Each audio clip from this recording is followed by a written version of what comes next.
So Blackwood is just around the corner, and I've been on the PTS testing out a bunch of different builds, and I have found one that I think is gonna blow you away and has a possibility to be the absolute best magic PvP build, possibly stamina PvP build, coming out next patch. So basically what we're going to go over, this is not official build guide. This is just going to tell you about the sets, kind of my thoughts on them, what I possibly will run with them. We're not going to give you skills. We're not going to give you anything like that. We're going to give you some interactions, a few things like that. And we're going to kind of go over like what types of weapons, what possible setups you can run, and then kind of how everything interacts with each other. Okay, so here we go. All right, so I'm here on the PTS, and I essentially believe I stumbled upon possibly the best PvP setup for next patch. If you don't know, the next patch is Blackwood, and like I said, this is an official build guide. This is just kind of a talk, kind of a like a little look under the hood, you know, per se, of what I believe is going to be the best or one of the best PvP builds. Okay, so what am I talking about? First, we're going to talk about the new set coming out, and you know, we'll just get into it. Like Heartland Conqueror, I actually put out a video about this, about how it is 100% a best in slot for a specific thing. You can go over to my other video. You'll have it. You'll see it here at the end of the video, or possibly you might even see pop up right now. If not, it'll be for sure at the end of the video. And this set's pretty crazy. It allows you to do so many different crazy things, but we're not going to specifically talk about how versatile this set is. It's by far my favorite set they've ever came out with in ESO, just because of how versatile it is, because of that 5-piece bonus. Increase the effectiveness of your weapon traits by 100%. This does not affect ornate or intricate traits. What this means is if you have a weapon that has, for instance, a sharpen trait, it's going to double the effectiveness of your sharpen trait. So we're going to try to abuse that in a couple of different ways with Torug's Pact. So Torug's Pact is a pretty interesting set. It's used a little bit, but basically it has decreases the weapon enchantment cooldown by 33%, which means your enchantments are going to proc a third more, and the increased non-oblivion damage enchantment potency by 45% just means your enchantments are going to be 45% stronger aside from oblivion damage. So why are these two sets great together? Because of also a trait on here. Let's do this. We'll take off these and this so we can kind of see what base it is, and then we'll add them on there to show you what it does. So to add it to an infused weapon, you might get Parfax, you have infused in the front bar. I know, trust me. We want the infused in the front bar. So basically this basic infused shock glyph is 3,886 shock damage. Okay, so let's go ahead and see what happens when I put on my armor and jewelry. So Heartland Conqueror, Torug's Pact. Okay, so you're not going to run this setup. I have 7 pieces of Torug's Pact on. We'll talk about that here in a second. But it's just a staff that I had so I can show you. So we went from almost a little under 4,000 shock damage, right? To now we're at 7,000 shock damage. Now, before I go into exactly how this works, you can also up this by going into your champion points, and you can actually this deadly aim, like if you take this out, it makes this enchantment. Hold on, not deadly aim, it's maybe it is deadly aim. All right, here we go. So it makes that 7,000 down to 6,348. Okay, now you can put in Deadly Aim and Master of Arts, which are 2 extremely good PvP skills, or PvP nodes already. And we take that 6,300 up to 7,523. We will get into scaling in a second and how exactly you want to scale this. So you can scale all of your damage, including this glyph, which obviously I showed you one way right there. But let's kind of talk about the interaction between these things. So basically what these two sets are doing together is they're super pumping up our weapon glyph, and they're making it proc way more often. Okay, so we go over here to this little troll here. So let's just weave. We don't want to weave anything that does a whole lot of damage, but we'll just weave this. Boom. On every other one, you can see it procs. Look at that. Those 11,000 crits you see, that's my shot glyph hitting. Every once in a while, if you're a little like perfect, it can be every third. So we'll say that. But most of the time, it is on every other auto attack. This will actually proc. Now, if you just spam auto attack and don't weave, it will be every third. But realistically, it's like 2.1 is essentially what the glyph will proc on. It's extremely close to 2. You can't quite get it down any farther. Just kind of, it is what it is. But if you're weaving, it's on every other attack you'll do, you will actually proc it because you'll be just over the 1 second per ability. Okay, it's pretty insane. Now, we are running a shot glyph because it does give you minor vulnerability. We do have a few ways around this, and we do have a few other things we can do. But before we go on to that, let's talk about the back bar. So not only do you get a benefit from the front bar, you get a benefit from the back bar, and it doesn't matter what you're running. You can be running Vate staff and Maelstrom Arena staff, which you wouldn't want to run Maelstrom Arena staff, but you could run those, right? So let's put something on our back bar. Let's put it infused. Okay, now on our infused, you typically get 456 weapon and spell damage on your back bar. With these two sets, now you get 806. So not only are you super buffing your shock damage glyph, you are giving yourself a ton more weapon and spell damage. So you can do things like, you know, back bar, you'll be able to proc it, and with the cooldown on it, since we are running both sets, you will be able to keep this up 100% of the times as long as you're on your back bar procking it. So we're on our back bar. Let's just see what we can get our spell damage up to, right? We don't have any spell damage stuff in our tree. We're just running these two sets, and our speed damage is at 4924. That's with no extra spell damage, anything. So we're sitting at 5,000, almost 5,000 spell damage from these two sets. Plus we have this insane glyph that procs on every other attack we do. It's just insane. So it's hard to explain because you got to do PvP. But let's go over here. Let's just go over here and target this troll. Now, this isn't a PvE build. This is definitely a PvP build. But look at the damage. See those just big crits? Like, it hits so hard. And if you're running the shock glyph, it puts minor vulnerability on them. Okay, so let's talk a little bit about how you scale it. So I specifically went and respec'd out of everything penetration because with a little bit of penetration, you can get fully penetrated on these mobs. It's not hard at all. Even just with the light armor passives and with the passives in your light armor plus any other, like the tree, you get in the champion point tree, you get a penetration passive right here. So we do have a little bit of that now. So you can actually, we can just redistribute this. So you can kind of see what I'm talking about. But remember, players are going to have more resistances than these mobs. But let's see if we can find one over here. I had to come to somewhere that actually had like mobs that didn't just die in one shot. The first 3 times I did this video, everything just died basically in one shot. So now this glyph isn't going to hit as hard. It's at 5308. Okay. And then let's just kill him. And let's go over here to this other little one. So we had 5308. Now let's proc. Hold on, we gotta get a Destro staff on the back bar. Hit him with that. 5308 to 6063. Now you can get this all the way up to the enchantments value, or pretty close to it. If you fully penetrate them, it hits for about 7,000. So take that with your will. So now we're gonna talk about how to scale it. I know you're like, Parfax, what the hell are you talking about? So we also have this here.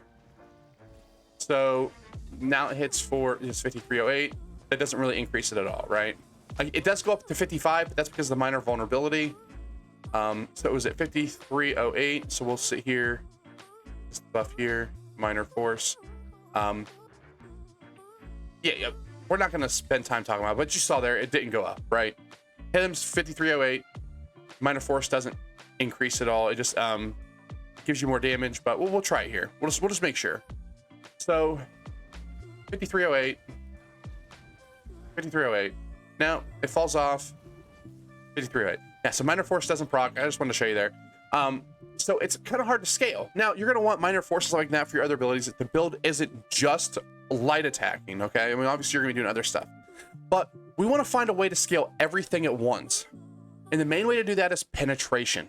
So that's why we are going to run, I don't have it on here because I actually had to take it off, but you want to run the Mundus Stone. I believe it's the Lover that gives you spell and physical penetration. This is resistance. Okay, so you want to run that. That'll definitely help you out on all aspects. We are running Infuse. We don't have a lot of penetration as it is. I don't know what the meta is going to be like. It could completely change. There's a lot of changes coming, but I'll kind of go over what I kind of think is going to happen. But you're for sure going to need penetration. That's why I think that's the best Mundus Stone for you. It's going to increase all of your damage and not just some of your damage.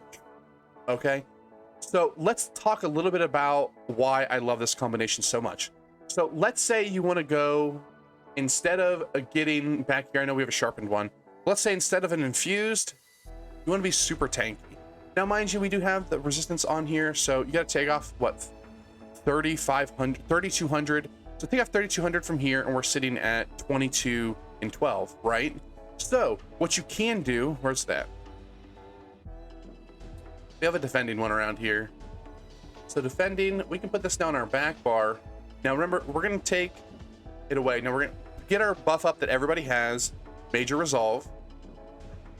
We're now on this bar, and we are now at essentially 3,500 spell resistance and 2,500 physical resistance on our back bar if you go with the defending trait. Now you're going to lose out on a lot of weapon and spell damage, right? So there's this big trade-off. So you can really go super tanky. Imagine stacking shields on a bar where you have this much resistance. Boom. You're sitting at, you know, damn near, like, these are insane. This is heavy armor type. This is more than heavy armor type of resistances. Like, this is just insane. You're sitting at 25 and 3,500 spell resistance and physical resistance. You're a little bit weak to physical resistance, but you're still 2,500, and you stack shields. Like, boom, boom. You can be super defensive if you don't want to go full offensive with it, which is part of the reason why I love the Heartland Conqueror set so much, is it makes your builds so versatile.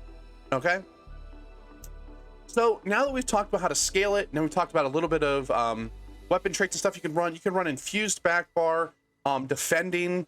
That's about all I can say you possibly can run. Where's it at here? You could run, I'll have, where's that? Powered. You want to have like a resto back bar, maybe? You can go powered and increase your healing done. So you can get those big heals on the back bar, but remember, it's only going to proc when you're on your back bar. So maybe if you're like a Templar and have a Breath of Life, you can run powered on your back bar. Now remember, if you're running a sword and board, it is going to cut this in half. So I do not recommend running sword and board specifically with the Heartland Conqueror setup. You can for sure, but you will get, in my opinion, better bonuses, well, for suredly better bonuses if you just stick to two-handed weapons or dual wield. The reason why I say or dual wield is because if you put the same trait on both, so if you put defending on both back bar, why we'd have back bar, dual wield, you know, defending, I have no idea. But let's say you do, then you would still get the same bonuses as a two-hander. But if you're doing sword and shield, your shield gets an armor glyph and doesn't therefore count as a weapon, and therefore doesn't get the bonus from Heartland Conqueror. So you're only getting half of the bonus on your back bar. So keep that in mind. So you can still run your dual wield. You can run every type of weapon other than sword and board to have this at 100% effectiveness. Now, let's talk a little bit about gear setups. So I haven't played around with the gear setups as much as I have just the interaction with the two, but I've kind of come down to a couple different things. One of which I don't have on here. You could run the Masters two-hander. Well, I guess we'll talk about this. There's two ways I think you should set this up. First would be this way. You'd be running all body pieces, all jewelry. That's where you're going to get all 10 of your pieces, and you're going to run something like, hold on, this with this. So you have the Asylum Perfected Inferno Staff and infused, and you have the Vatashram back bar. I think the Vatashram staff is going to be an absolute amazing. Part of the reason why this is so good is because of the changes to the way gear's going to come up. And I kind of mentioned this a little bit, but the way everything's set up now is the two-piece helmets, stuff like that, got extremely nerfed. It's going to be a lot harder to hit the specific things. Now, there's some things that you'll be able to get, like Slime Crawl will be good for overall damage. You can run some of these slightly tankier sets. You can go, you know, there's some sets that weren't changed, but there's some sets that now you need a lot of magic. You need a lot of spell damage. You need a lot of weapon damage. You need a lot of physical resistance, stuff like that, where it's going to be a lot harder to do it. But if you're running stuff like the Vate Staff, it becomes really easy. So remember I told you we need penetration? So now we get that Vate Staff anyway. So we just buff up, then with the Vate Staff, and now we can just blow them up. So you have that. Now you're like, man, I don't think I've ever seen anybody run this Asylum Staff. I don't know if I've ever seen a build with it. Honestly, I didn't even know it existed. But let's look at what exactly it does. Every second cast of Force Shock will always apply the Burning, Concussed, and Shield status effect. This means on every second cast, they'll get hit with a dot, they'll get hit with minor vulnerability, and I don't exactly remember what Shield does, but at this point, it doesn't matter. So let's go over here to this little mob over here, this troll, since he can actually take it. Let's just hit him with this, and we'll see. You can see all three debuffs get on him. Look at this. Look. And you can actually keep it up on him pretty much 100% of the time, right? Look. Look. You just keep it up on him 100% of the time. So you can keep those buffs up on him and still smack him with the Big Daddy glyph on the front bar, your poison damage glyph, and it'll just be tons and tons of damage. Now, if you don't have it, that's fine. I think the Master Staff will be great. You want to put Clench on your bar, it'll give you such insane damage. It'll give you essentially, I think it's like 1300 instead of the 80. You would instead of like the 801 with an infused weapon and spell damage glyph, it'll give you more, but you don't still have to do it on your front bar. You're still going to want to damage one, so you can still, doesn't matter necessarily where you're going to get it, but it's going to give you 600 extra spell damage for 4 seconds after you clench, so it would allow you to really burst.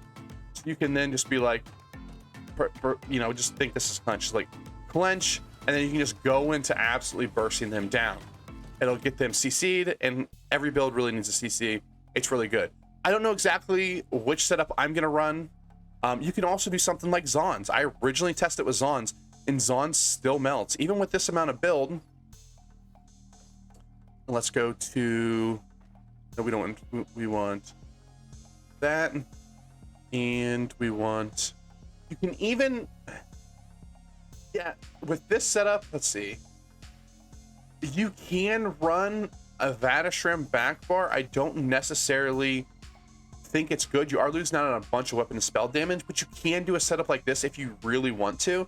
So you're really pumping up the front, but you are going to lose out on Torag's Pact, which is kind of unfortunate. Maybe if you want to swap it to where this is Heartland Conqueror with the Vate Staff on the back, but you can run a setup like this to where you go over here and see if we can get Zons to proc. Well, if it procs, he's going to be dead anyway. Really, Zons? There we go. Like, Zons does insane damage. You can do this. Now we're double beaming, and plus we are getting them down with the Crushing Shock. I'm probably going to try out this setup first with Zons on my Magic Nightblade. We'll be running this. I'll either be running, I'll probably run in Swallow Soul. We'll try that out first. We'll play sort of like a melee bruiser type-ish play style. Obviously, it won't be complete melee because we're doing Swallow Soul. We could end up running, you know, well, we don't have it on here, but the concealed weapon, we're running that. But we're not here to do an official build video. We're just kind of here to talk about the interaction between these two sets. It's absolutely insane. You might not think on its face value it does that much damage, but let me tell you, it absolutely shreds. This might be the exact setup I try. Maybe losing some weapon and spell damage might be worth the fact that we can get the Vate Staff on the back bar and then run Torag's Pact, Heartland Conqueror, Zons. That could be really insane. Maybe even on the melee Nightblade, run the staff or even dual wield, you really want to go like big DPS, go maybe dual wield and try that out.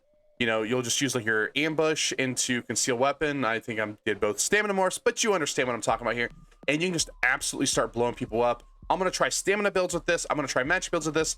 I have a setup with the Nightblade coming up, possibly to try it, but I definitely don't want to tell you about it until I actually, or at least have you guys tried out until I've tried it out. It's basically with Heartland Conqueror, Torx Pact, and then I'm running Master's Bow and Vadistram Bow, and we're running Snipe. We're going to do a Snipe build with those two set up.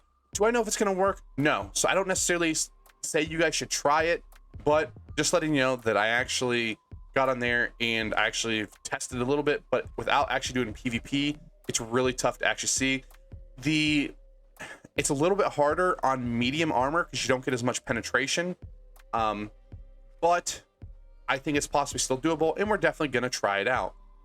All right, guys, thanks for watching. I know this was a 22 minute video on me rambling about these two sets, but I wanted it. They're not the easiest sets to kind of get a grasp of. This is not a build video. This is kind of telling you my process and how I kind of came to the conclusion, how to scale it, and how to do everything else when it comes to this build. Let me know if you have any suggestions on how to build it. I don't know. We're going to start testing it out here soon when it comes to live next week. And we're going to be doing a bunch of things with it. So let me know what your thoughts are, what you're going to do with it, if you plan on trying it, or if you think this is stupid. I can tell you right now that it does damage. Remember, you can do this in medium armor, heavy armor, light armor. It literally doesn't matter. You could be an uber tank spamming your light attack with a huge ass shocklift. Okay. All right, guys, thanks for watching. I hope you enjoyed the video. I will have more videos coming out here this week. We're doing more Vadistram stuff. I've basically finished for the most part Vadistram. I got my bow, but I got it on normal. I literally did one normal after doing like 35 vet runs, and I got it on the first try. I was doing it basically while waiting for my cooldown to get back in there, and I got the bow, and I'm like, well, for now we're done. I will probably do a in-depth video on my setup, my skills, and how to do Vadistram. Let me know if you guys are interested in that. At this point, you guys probably aren't watching anymore. So thanks for watching, and I will talk to you next time. Bye.